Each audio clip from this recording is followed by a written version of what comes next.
Rosa Delgado was sitting in her tiny kitchen in South Chicago when she heard the engines. Not one car, not two, but what sounded like a convoy rolling down her quiet street at 11 o'clock at night. She pulled back the curtain and her blood turned to ice. 5 black SUVs with tinted windows had surrounded her house, their headlights cutting through the darkness like predator eyes. Men in dark suits were stepping out of the vehicles, and leading them was the most terrifying man she had ever seen. Tall, muscular, covered in tattoos that crawled up his neck and down his arms, wearing a black shirt unbuttoned to reveal more ink across his chest. He walked toward her front door with the confidence of someone who owned the world and everyone in it. Rosa's hands trembled as she remembered the text message she had sent 6 hours earlier. A text meant for her daughter's new phone number, a text that had gone to the wrong person, a text that simply said, "I know what you did. I saw everything. You can't hide from me forever." She had been talking about her daughter skipping school, but the man walking toward her door didn't know that. The man walking toward her door was Victor Marchetti, the most feared crime boss on the East Coast, and he had come to silence the woman who claimed to know his secrets. If you're ready for this story, type in the comments where you're watching from. Rosa Delgado was 43 years old, a cleaning lady who worked 12-hour shifts 6 days a week to keep a roof over her family's head. She cleaned offices in downtown Chicago, scrubbing toilets and vacuuming carpets for people who earned more in an hour than she earned in a month. It was honest work, exhausting work, invisible work, but it was the only work she had known since coming to America from Mexico 20 years ago. She lived in a small house on the outskirts of South Chicago, a neighborhood that had seen better days and probably wouldn't see them again. The house had been her husband's before he died of a heart attack 5 years ago, leaving her with 2 children to raise and a mortgage that ate half her paycheck every month. Her daughter Sophia was 17, smart and stubborn, and determined to go to college even though they couldn't afford it. Her son Miguel was 12, quiet and observant, the kind of kid who noticed everything and said very little. That Tuesday had started like any other. Rosa had woken at 4 in the morning, made breakfast for her children, left instructions for dinner, and caught the bus downtown. She had cleaned 3 office buildings, eaten a sandwich on her lunch break, and cleaned 2 more buildings before catching the bus home at 8 in the evening. Her feet ached, her back hurt, and all she wanted was a hot shower and her bed. But when she got home, Sophia wasn't there. Her daughter had been acting strange lately, secretive, spending time with friends Rosa didn't know, coming home late with excuses that didn't quite add up. Rosa had tried to talk to her, but Sophia just rolled her eyes and said everything was fine, that Rosa was being paranoid, that she needed to trust her. Miguel told her that Sophia had left right after school and hadn't come back. He didn't know where she was. He had tried calling her, but she wasn't answering her phone. Rosa felt the familiar mix of worry and frustration that came with raising a teenage daughter. She pulled out her phone and tried to call Sophia herself. No answer. She tried again. Nothing. On the 3rd try, the call went to voicemail, and Rosa felt her patience snap. She decided to send a text, a strongly worded text that would let Sophia know she wasn't fooling anyone, that Rosa knew she was up to something, that there would be consequences when she got home. Sophia had gotten a new phone number the week before, after losing her old phone at school. Rosa had saved the number in her contacts, or at least she thought she had. She pulled it up and typed out her message with angry fingers. "I know what you did. I saw everything. You can't hide from me forever. Come home now or you will regret it." She hit send and felt a small satisfaction at having expressed her frustration. Then she made herself a cup of tea, took a shower, and waited for her daughter to come slinking home with apologies and explanations. What Rosa didn't know was that she had made a mistake. A simple, innocent mistake that anyone could have made. When she saved Sophia's new number, she had typed 1 digit wrong. Instead of saving her daughter's number, she had saved a number that belonged to someone else entirely. That someone else was Victor Marchetti. And Victor Marchetti was not the kind of man who received threatening text messages and let them go unanswered. Victor Marchetti was 45 years old, and he had been running the Marchetti crime family for the past 15 years. He had inherited the organization from his father, who had inherited it from his father. 3 generations of men who had built an empire on violence, intimidation, and an absolute refusal to forgive anyone who crossed them. Victor was not his father or his grandfather. He was smarter, more ruthless, more strategic. Under his leadership, the Marchetti family had expanded from traditional organized crime into legitimate businesses, laundering their money through construction companies, restaurants, and real estate developments. They had politicians in their pockets, police officers on their payroll, and judges who knew better than to rule against them. But for all his success, Victor lived in constant fear. Not fear of the law, which he had learned to manipulate. Not fear of rival families, which he had systematically destroyed or absorbed. But fear of the unknown. Fear of the person he hadn't identified yet, the witness he hadn't silenced, the secret that was waiting to bring everything crashing down. 3 weeks ago, something had happened that had put Victor on edge. A shipment had been intercepted by the FBI. Not just any shipment, but one that contained documents, evidence that could connect Victor directly to crimes he had spent years hiding. The shipment had been a setup, a trap laid by someone who knew too much about his operations.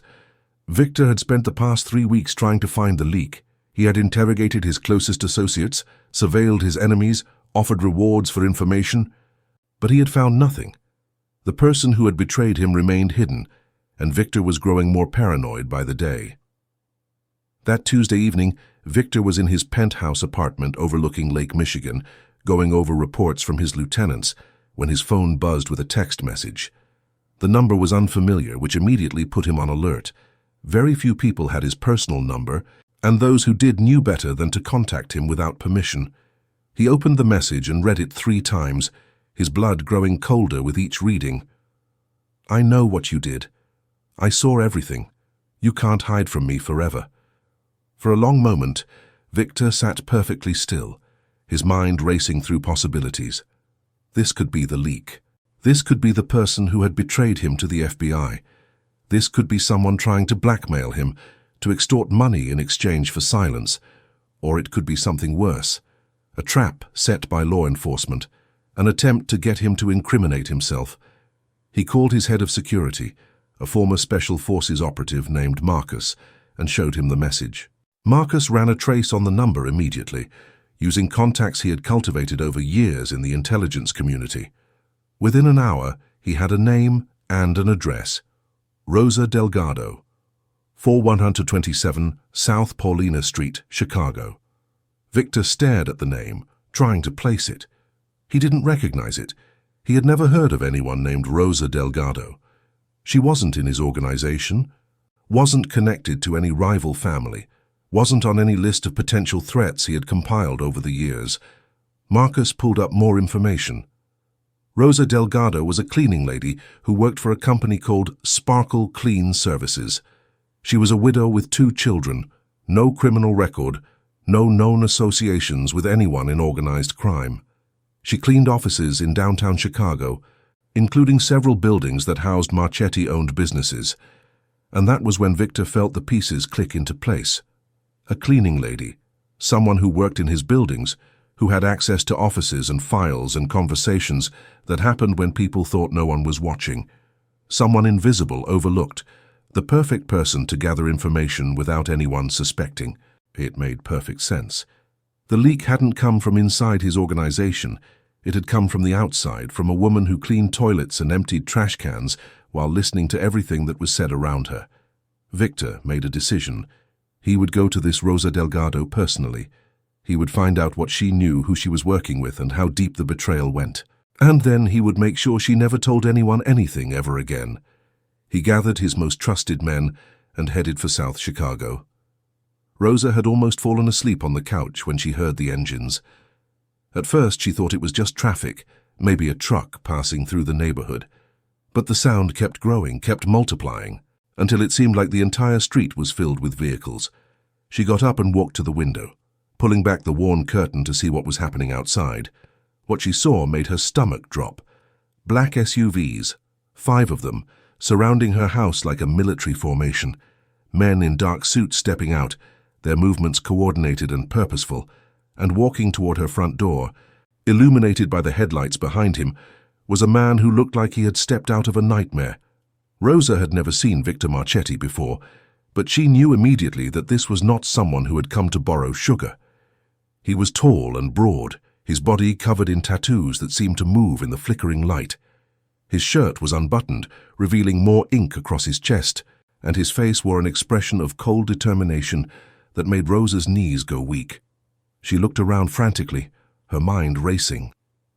Miguel was asleep in his room. Sophia still wasn't home, which suddenly seemed like the best news she had heard all day.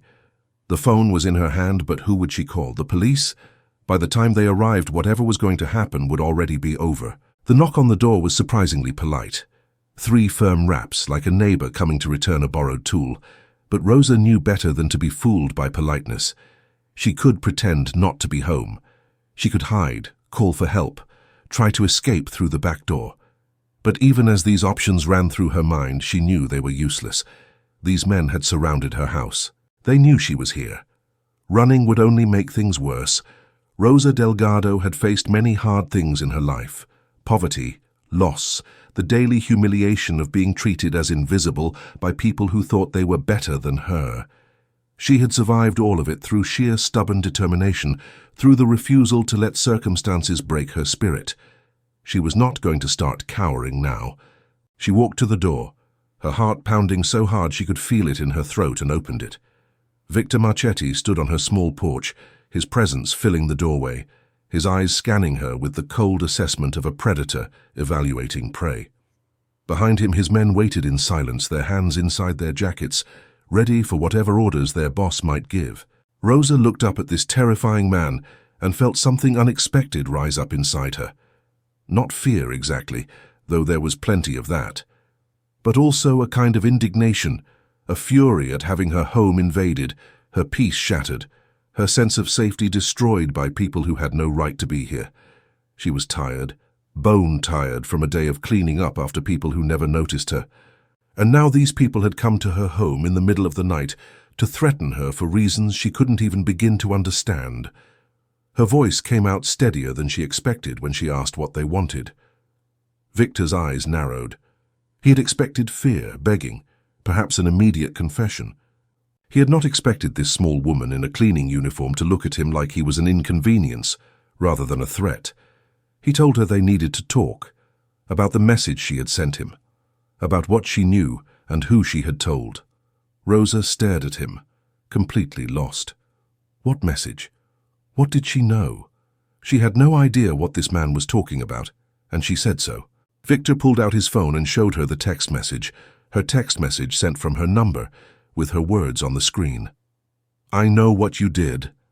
I saw everything. You can't hide from me forever." And suddenly Rosa understood. The wrong number. The text meant for Sophia, the message that had been delivered to this terrifying stranger instead of her truant daughter. She almost laughed. It was so absurd, so impossibly ridiculous, that she almost laughed in the face of a man who could have her killed with a snap of his fingers. She tried to explain. She told him about Sophia, about the new phone number, about the skipped school, and the worried mother and the angry text sent to the wrong person. She told him it was a mistake, a stupid mistake, that she didn't know who he was or what he had done or anything at all about his life. Victor listened without expression. He had heard a lot of lies in his life, a lot of desperate explanations from people trying to talk their way out of consequences. This story sounded ridiculous, a text to the wrong number, a message about truancy that happened to sound like a threat. But there was something in her face, in her voice, that gave him pause. She wasn't acting like someone caught in a betrayal. She wasn't calculating or defensive. She was genuinely confused, almost annoyed, like she couldn't believe she was having to deal with this on top of everything else. Victor told his men to search the house. Rosa stepped aside because she had no choice, watching helplessly as armed men moved through her home, opening drawers and closets, looking under beds and behind furniture. They woke Miguel, who came stumbling out of his room terrified, and Rosa pulled him close, shielding him with her body, glaring at Victor with a hatred that surprised them both. The search turned up nothing. No hidden files, no listening devices, no evidence of any connection to law enforcement or rival organizations. just the humble possessions of a family living paycheck to paycheck, the artifacts of a life that had nothing to do with Victor Marchetti's world. Victor stood in her small living room, surrounded by mismatched furniture and family photos, and the evidence of struggle and survival, and he felt something shift inside him. The search had been completed. Victor's men reported finding nothing suspicious, nothing that connected Rosa Delgado to any threat against the Marchetti family. Her story about the wrong number seemed increasingly plausible, embarrassingly plausible. But Victor didn't leave. He stood in her living room looking at the family photos on the wall, the worn carpet, the crucifix above the fireplace. He looked at Rosa, who was still holding her terrified son, her eyes blazing with protective fury, and he felt something he hadn't felt in a very long time: shame. He had come here ready to hurt this woman, possibly kill her, based on a text message that turned out to be nothing more than a mother worried about her daughter. He had terrorized her family, invaded her home, terrified her child, all because of his own paranoia. He told his men to wait outside. They hesitated, surprised by the order, but Victor's word was law, and they obeyed. This story hit you, didn't it? Tap that little like, and don't forget to subscribe to the channel. All right, let's keep going. When they were alone, Victor did something that shocked Rosa, and probably shocked himself. He apologized. Not a casual apology, not the kind of sorry that powerful people throw around without meaning it. A real apology. From a man who had made a terrible mistake and knew it. Rosa stared at him, not sure what to make of this. Men like this didn't apologize, but something in his voice, something in his eyes made her pause. He looked tired, she realized, the deeper exhaustion of a life spent constantly watching for threats. She recognized that tiredness. She felt it herself, every day, the weariness of surviving in a world that made survival so difficult. Rosa told him she accepted his apology. Then, because she was Rosa and couldn't help herself, she told him that he should be ashamed of himself, scaring a 12-year-old boy and waking up the whole neighborhood with his convoy of cars. Victor listened to this lecture from a cleaning lady who barely reached his shoulder, and something unexpected happened. He smiled, not a cruel smile, not the predatory grin he used to intimidate enemies. A real smile, genuine and surprised, like he had forgotten his face could make that expression. It had been a long time since anyone had spoken to Victor Marchetti like that. Everyone in his world was afraid of him, careful around him, constantly calculating how to please him or avoid his displeasure. No one told him he should be ashamed. No one lectured him about his behavior. No one treated him like a regular person who could be scolded for making mistakes. Rosa Delgado had no idea who he was. Not really. She knew he was dangerous, knew he was powerful, but she didn't know the specific horrors he had committed, the reputation he had built, the fear he inspired in everyone who knew his name. To her, he was just a man who had scared her son, and that was unforgivable, regardless of how many people he employed or how much money he controlled. Victor found himself telling her things he hadn't told anyone, about the betrayal he was investigating, about the paranoia that had consumed him, about the constant fear of being destroyed by enemies he couldn't see. He told her about his father and grandfather, about inheriting an empire he had never asked for, about the loneliness of being surrounded by people who wanted something from him, and no one who wanted nothing at all. Rosa listened because she was too tired to do anything else, and because despite everything, this terrifying man seemed to need someone to listen. She made tea because that was what she did, when she didn't know what else to do, and they sat in her small kitchen while his men waited outside. Two people from completely different worlds, sharing a moment of unexpected connection. Victor left that night with something he hadn't come for. Not information about a leak, not the silence of a potential witness. He left with something far more valuable and far more unexpected. He left with respect for Rosa Delgado. Over the following weeks, Victor found himself thinking about her constantly, about her courage in the face of his intimidation, her dignity despite her circumstances, her absolute refusal to be cowed by his power or his reputation. She was everything his world wasn't. Honest, hardworking, uncomplicated by the endless calculations of power and survival that consumed his life. He sent someone to check on her discreetly, to make sure she and her children were safe. What he learned made his admiration grow deeper. Rosa worked 6 days a week, 12 hours a day to keep her family together. Her daughter Sofia had dreams of college but no way to pay for it. Her son Miguel was a straight-A student who wanted to be an engineer but had never seen the inside of any building except the ones his mother cleaned. Victor had spent his life taking from people, taking their money, their businesses, their safety, their lives when necessary. He had justified it as the nature of his world, the price of power, the inevitable cost of the life he had inherited. But Rosa had made him see something differently.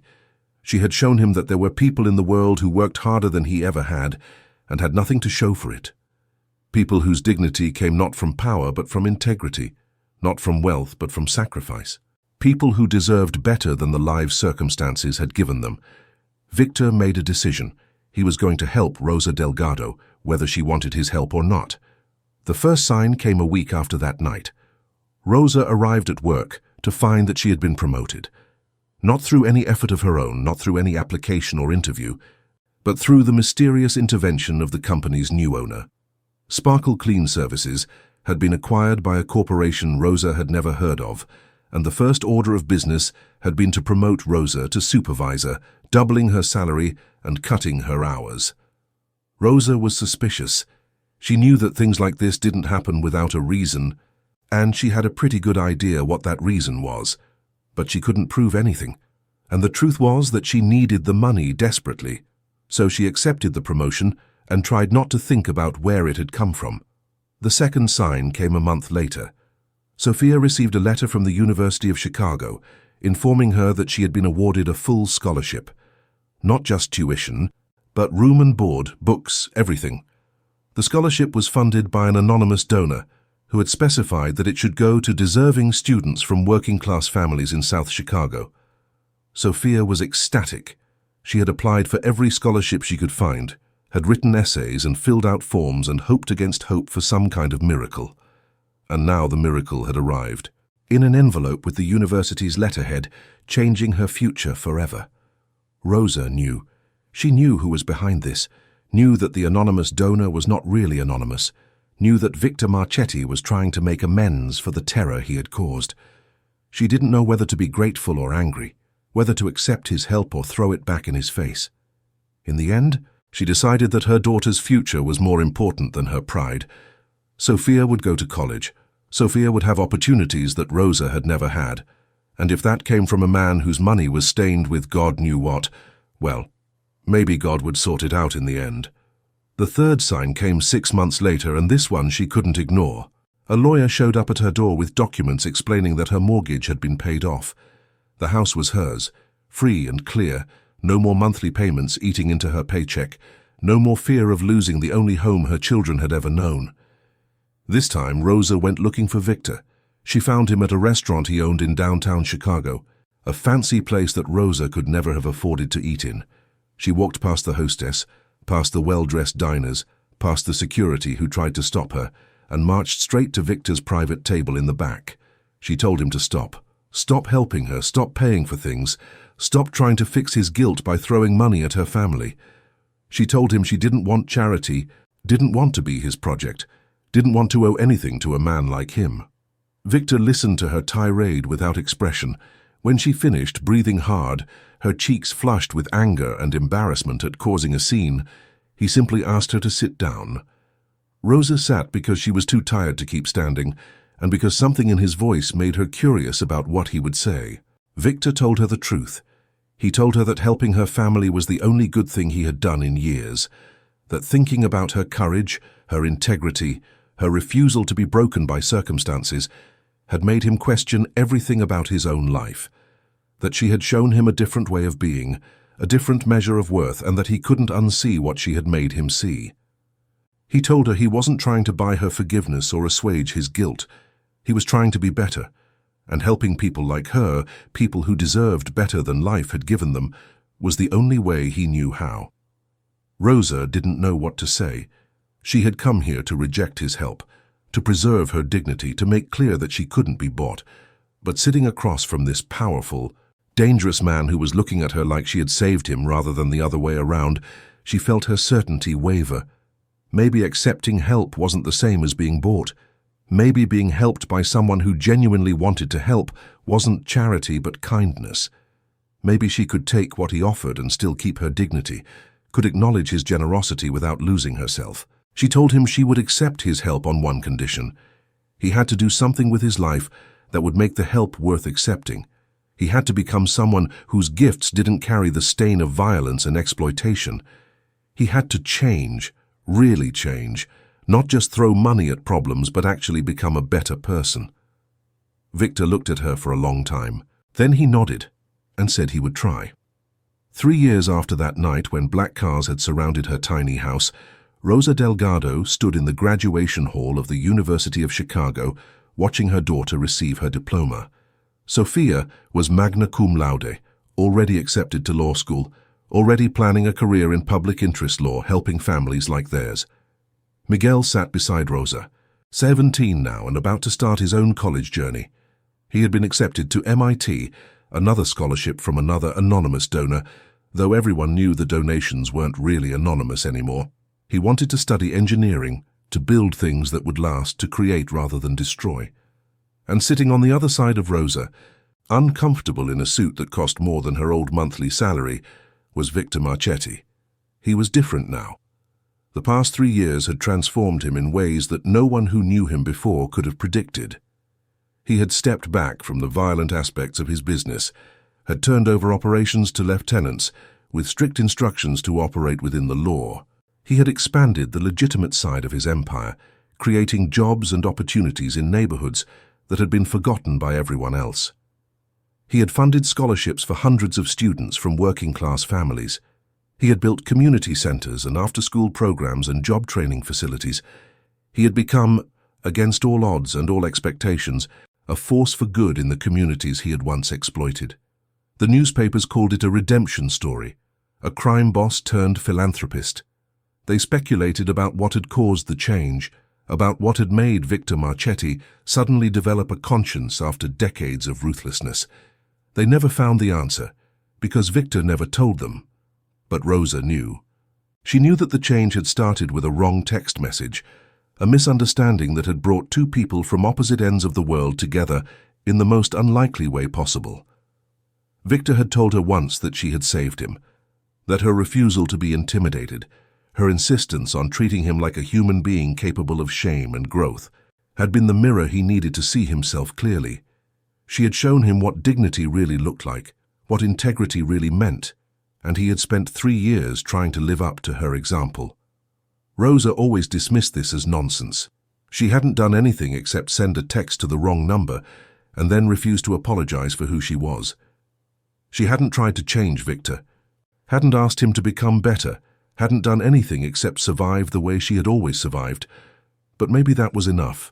Maybe surviving with dignity, refusing to be broken by circumstances, treating every person as worthy of respect regardless of their power or their past, was its own kind of teaching. Maybe the world changed not through grand gestures, but through small acts of integrity, repeated over and over until someone finally noticed. After the graduation ceremony, they all went to dinner together. Sophia and Miguel, Rosa and Victor, and several other scholarship recipients who had become part of an extended family that no one could have predicted.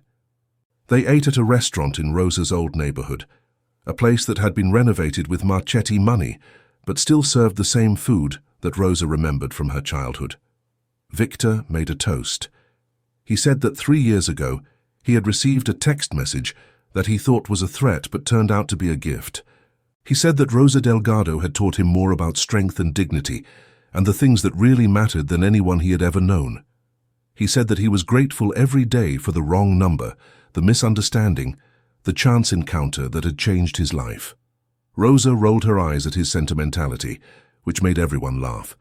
She told him he was getting soft in his old age, that the Victor Marchetti who had stood on her porch 3 years ago would be embarrassed by all this emotional nonsense. She told him to eat his food before it got cold and stop making speeches.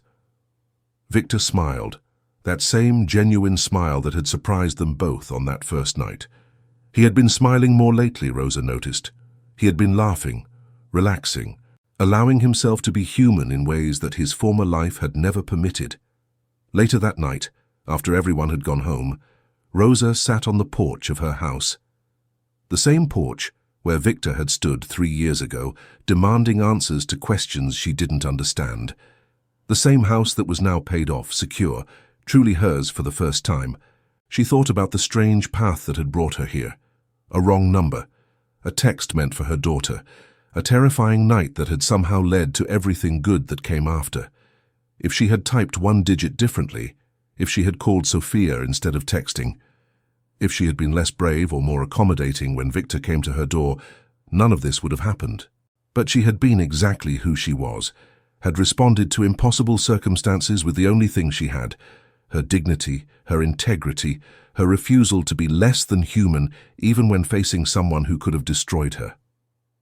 And somehow, that had been enough. Rosa heard a car pull up and watched Victor get out. He had forgotten his phone at the restaurant, he said, and had driven back to get it. But he didn't seem in any hurry to leave, and Rosa didn't ask him to. They sat together on her porch watching the stars that you could actually see now that the city had installed better streetlights in the neighborhood. Another Marchetti project, another small improvement in the lives of people who had been ignored for too long. Victor asked her if she ever regretted it, opening the door that night, speaking to him like a person instead of running or hiding, taking the risk that could have gotten her killed. Rosa thought about the question. She thought about Sophia in law school, about Miguel heading to MIT, about the house that was hers, about the life that had transformed in ways she never could have imagined. She told him no. She told him that fear was a poor guide for living, that if she had let fear control her, she would never have left Mexico, never have built a life in America, never have become the person she was proud to be. Victor reached over and took her hand. It was a simple gesture, unexpected and intimate, the kind of thing that would have been impossible 3 years ago when they were strangers from different worlds. They sat together in comfortable silence, watching the stars, thinking about the strange path that had brought them here. A wrong number, a text message, a cleaning lady and a crime boss, the most unlikely beginning to the most unlikely story. Rosa Delgado had opened her door that night, and everything had changed. She had no regrets. If this story made you believe that sometimes the wrong text can lead to the right connection, leave a little heart below to let me know. And if you chose to stay until the end, it means stories like this touch something true in you too. For those who wish to support these stories, there's an option to leave a heartfelt thanks through the feature below. Every gesture counts, just like Rosa's gesture of opening her door and standing her ground counted more than anyone could have predicted. Because you chose to stay until the very last word, and that makes you part of this story.